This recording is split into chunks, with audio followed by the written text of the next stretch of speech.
For Marine Sergeant Rob Serra, the downward spiral began, he says, in the moments after the incident in Ashatra, where he had fired on an unarmed civilian woman.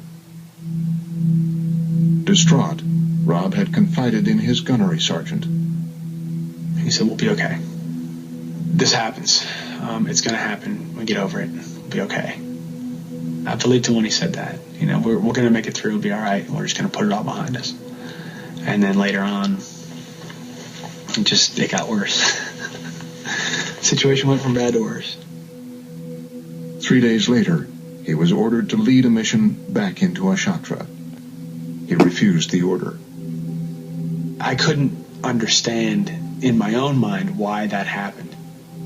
It was like the switch flipped inside me, and I was just like, okay, why can't I function right now? And my lieutenant was like, "I can't believe I'm hearing this from you. You're not the kind of guy that would do this. I can't believe I'm hearing you say what you're saying." For refusing an order, Rob was relieved of his leadership position and became a provisional rifleman.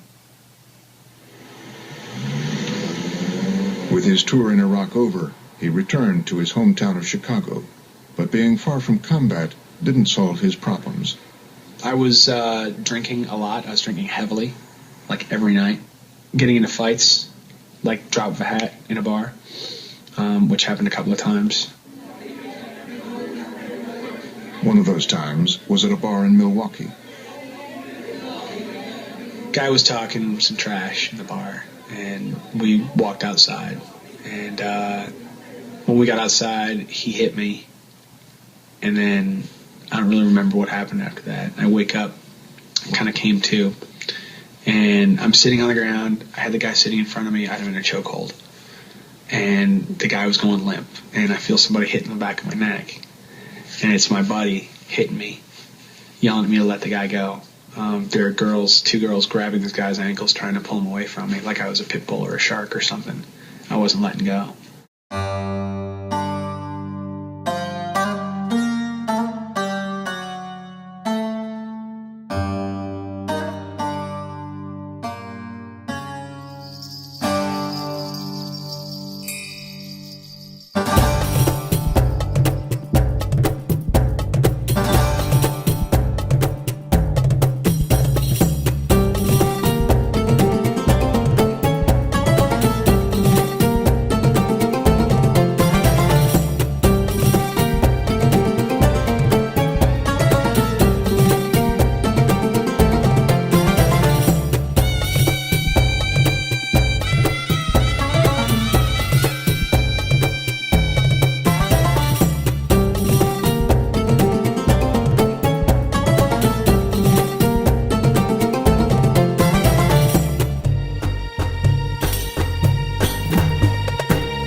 Okay, Robbie, thank you for your time. I appreciate you helping me.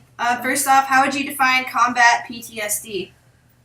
PTSD is post-traumatic stress disorder. When you spend time in a situation where you believe your life is in danger or you're not in control of the situation, then it can cause problems for you later in life as far as anxiety and night terrors go. Okay. What branch of the military did you serve in? I served 5 years active service in the United States Army. Okay. During that time, did you deploy? And if so, where did you deploy to? I deployed in 2006 to Iraq on a 12-month deployment. About 3 months before we were supposed to come home, they extended our deployment to a 15-month deployment. Okay. What were your jobs when you were deployed, and what did you do there? Whew, that's a loaded question. I did a lot of logistics the first half of the deployment, and then after the extension, I got to be a gunner. Okay. And you said you were there for 15 months. While you were there, did you see any traumatic events or anything that still kind of bothers you? Absolutely. Can you name maybe one or two of them? Yeah, I can. You don't want to? Okay. I seen a foreign national truck driver. He had been hit by an IED, and both of his legs were gone. His right arm was chopped off at the elbow. And while I was watching him pulling security so he could get medical attention, he tried to tell the medic what was going on with his arm, and when he raised his arm, only this part came up, and then this part was still on his body, and that's when he noticed that he didn't have his arm connected. And he just like looked at it all scared and grabbed it and pulled it back like that. Oh my gosh. Okay. Is that good enough? Yeah. When you returned back to America, did you start to feel symptoms of anxiety or stress? And if so, when did it start? Not right away. How I mean, long did it obviously take? I was stressed when I came back for personal reasons and for deployment reasons, but I would say 3 years after I got out of the military is when I really started to feel it. Mhm. And what was it like when you started to feel these symptoms? Oh, I can't sleep whole nights. I sweat. I have the most vivid, wild, imaginable dreams. Mm-hmm. And I wake up 5 or 6 times in the night. Okay.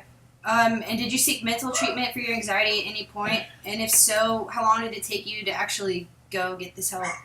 No, not at first. I didn't want to admit what was wrong with me or even know, like, we still don't know what exactly PTSD is.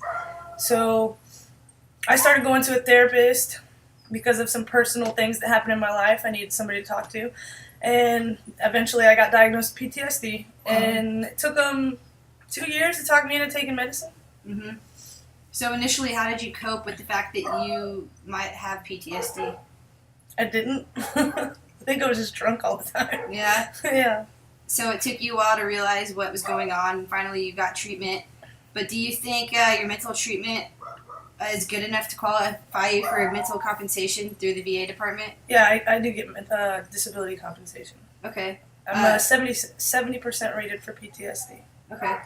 And was it a long process in order to obtain the It took disability? like a year for my paperwork to process through, and I had to go to a bunch of appointments, and it's just a bunch of bureaucratic jargon, really. Mm-hmm. But overall, now that you went through all this bureaucratic jargon, are you happy with the results from the VA?